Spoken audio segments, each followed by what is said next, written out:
एक गांव श्याम नगर में हर रोज शाम को पकौड़े की बहुत ही तेज खुशबू आती थी। अगर कोई भी उस खुशबू की तरफ जाता तो उसे वहाँ एक पकौड़े वाली चुड़ैल मिलती, जो उस गांव वाले को तड़पा तड़पा कर मार देती थी। इस वजह से गांव वाले डर कर अपने घर की खिड़कियां और दरवाजे बिल्कुल नहीं खोलते थे। एक शाम दिनेश घर में बैठा शराब पी रहा होता है, तभी उसे पकौड़े की खुशबू आती है। अरे वाह, कितनी बढ़िया खुशबू आ रही है पकौड़ों की। अगर शराब के साथ ये खाने को मिल जाए तो भाई मजा ही आ जाएगा।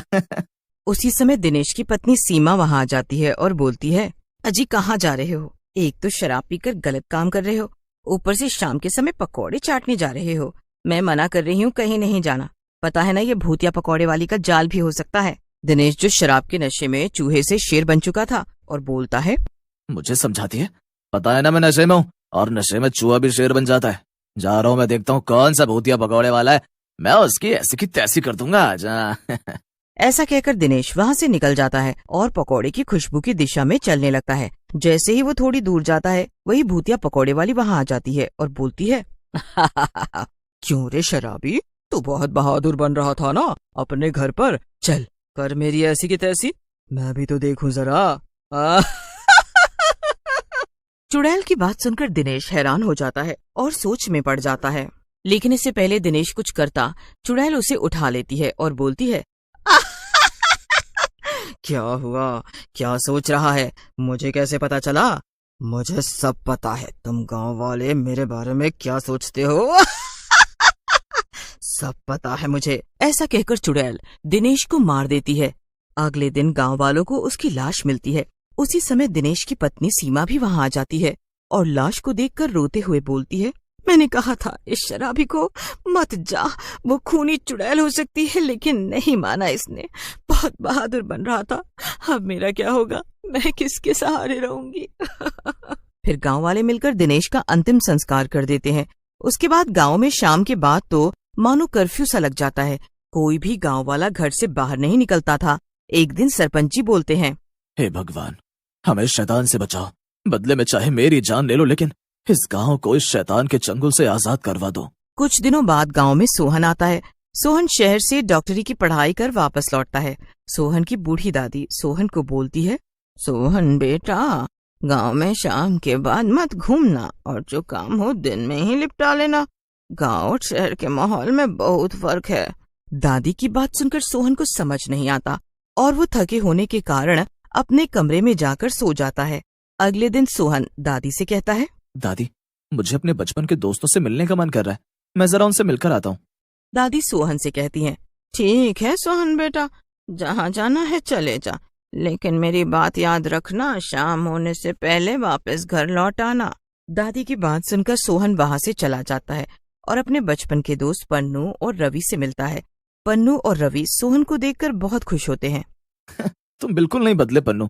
अरे यार चलो छोड़ो ये सब, चलो कहीं घूम कर आते हैं, खूब मस्ती करेंगे वहाँ, क्या बोलते हो तुम दोनों? नहीं नहीं सोहन, अब इस गांव में वो बात नहीं रही यार। अब इस गांव में कोई भी रात में बाहर नहीं निकलता है। घर से नहीं निकलता है? मतलब मैं कुछ समझा नहीं, ऐसा क्या हो गया इस गांव में जो कोई भी रात में यहाँ से नहीं निकलता? कोई बताओ मुझे। अच्छा, तभी मैं कहूँ दादी मुझे शाम होने से पहले घर आने को क्यों बोल रही थी। मुझे और बताओ उस चुड़ैल के बारे में। अब और क्या बताएं सोहन, किसी भी गांव वाले ने उस चुड़ैल को नहीं देखा है, क्योंकि शाम होते ही सब गांव वाले डर की वजह से अपने घर के दरवाजे बंद कर लेते हैं। ऐसा कहकर पन्नू और रवि वहाँ से चले जाते हैं। ये दोनों भी कितने भोले हैं, भला ऐसा भी होता है क्या? भूतिया चुड़ैल, वो भी पकौड़े वाली। हाँ अरे वाह, क्या नाम दिया यार। ऐसा कहकर पन्नू और रवि वहाँ से चले जाते हैं। ऐसा कहकर सोहन वहाँ से चला जाता है। ये दोनों भी ना लगता है मुझे डराना चाहते हैं। मैं आज अपने घर की खिड़की खुली रखता हूँ, देखता हूँ कौन सी भूतिया पकौड़े वाली आती है। और अपने घर की खिड़की खोलकर ही सो जाता है। रात होते ही गांव में पकौड़े की खुशबू फैल जाती है, क्योंकि वही भूतिया पकौड़े वाली गांव के बीच में आकर खड़ी हो जाती है। अरे ओ गांव वालों, जरा बाहर तो आओ, देखो क्या मस्त पकौड़े लाई हूँ बनाकर, प्याज के, बैंगन के और न जाने कौन कौन से।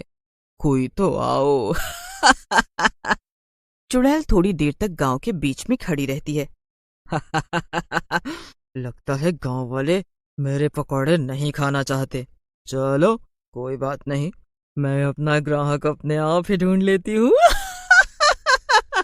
ऐसा कहकर चुड़ैल गांव में घूमने लगती है। तभी उसे सोहन की खुली खिड़की दिखती है। लगता है आज का ग्राहक मिल गया है। उस खुली खिड़की में ही छुपा है मेरा शिकार। जिसे खाकर मैं करूंगी अपनी भूख का अंतिम संस्कार। वाह वाह वाह, क्या शायरी है, क्या शायरी है। ऐसा कहकर चुड़ैल अपने पकौड़े के साथ वहां खड़ी हो जाती है और पकौड़ों की खुशबू खिड़की से होते हुए सोहन की नाक में जाती है। सोहन उठ जाता है। अरे वाह, क्या मस्त खुशबू आ रही है पकौड़ों की। जब खुशबू इतनी अच्छी है तो पकौड़े कितने बढ़िया होंगे। मजा आ जाएगा, चलकर देखता हूँ। ऐसा कहकर सोहन अपने घर से बाहर निकल जाता है। जैसे ही वो बाहर निकलता है चुड़ैल उसे पकड़ लेती है। अरे मर गया रे, ये तो सचमुच में चुड़ैल है भाई। इसका मतलब सब लोग सच कह रहे थे। अरे मर गया रे, कोई तो बचाओ। सोहन की बात सुनकर चुड़ैल हंसने लगती है। तो चूजे, तुझे क्या लगा कोई प्लास्टिक का भी चुड़ैल होती है?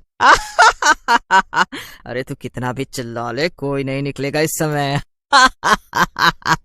ऐसा कहकर चुड़ैल सोहन को उठाकर अपनी दुकान के पास ले जाती है। क्या मोटा माल है, इसके तो क्या मस्त पकोड़े बनेंगे।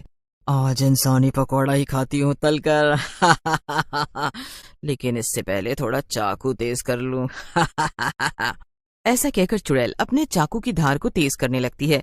ये देखकर सोहन घबरा जाता है और बोलता है, देखो चुड़ैल जी, मुझे जाने दो। मुझे लगा मेरे गांव के दोस्त मजाक कर रहे होंगे, इसीलिए मैंने उनकी बात नहीं मानी। लेकिन आपको देखकर यकीन हो गया कि वो सच कह रहे थे। मुझे जाने दो, तुम जो भी बोलोगी मैं वो करूंगा। तू कुछ भी कर ले या बोल ले डार्लिंग, लेकिन आज तो मैं तुझे मार कर खाऊंगी ही।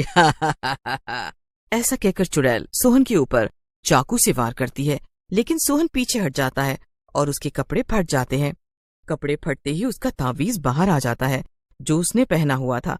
चुड़ैल तावीज को देखकर पूछती है, ये तावीज तुझे कहाँ से मिला? कौन है तू? ये ताबीज मुझे मेरी दादी ने बचपन में पहनाया था। मैं इसके बारे में नहीं जानता हूँ, लेकिन तुम्हें इस ताबीज के बारे में कैसे पता चला?